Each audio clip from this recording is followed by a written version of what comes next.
Hello, नमस्ते, प्रणाम, हर हर महादेव। मैं आपकी बहन बिंदु मौर्य स्वागत करती हूँ अपने YouTube चैनल पे आप सभी सम्मानित भाई बहनों का।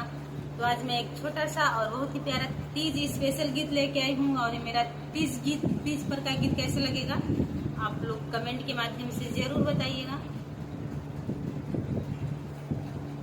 साल भर पर आइल बाटे, साल भर पर आइल बाटे, तीज त्योहार हो, बजरिया जाके सड़िया लादा सैया जी हमार हो, बजरिया जाके सड़िया लादा सैया जी हमार हो, बजरिया जाके सड़िया लादा।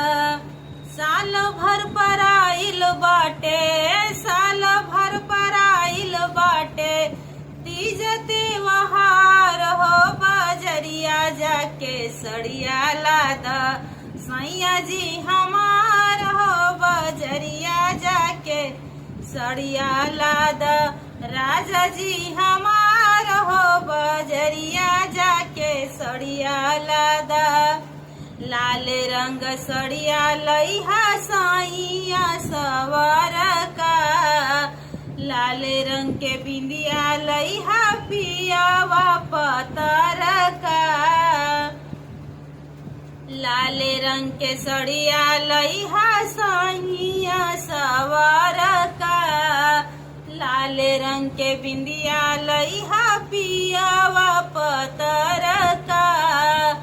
कोई के सिंगार जइबे, कोई के सिंगार जइबे, शिव जी के द्वार हो, बजरिया जाके सड़िया लादा सैया जी हमार हो, बजरिया जाके सड़िया लादा सैया जी हमार हो, बजरिया जाके सड़िया लादा। लाले रंग चूड़िया लइहा साइया सवार का, लाले रंग के चुनरी लइहा पियावा पतर का, लाले रंग के चूड़िया लइहा साइया सवार का, लाले रंग के चुनरी लइहा पियावा पतर का। कोई के सिंगार जइबे, कोई के सिंगार जइबे, शिव जी के द्वार हो, बजरिया जाके सड़िया लाद सैया जी हमार हो, बजरिया जाके सड़िया लाद सैया जी हमार हो, बजरिया जाके सड़िया लाद।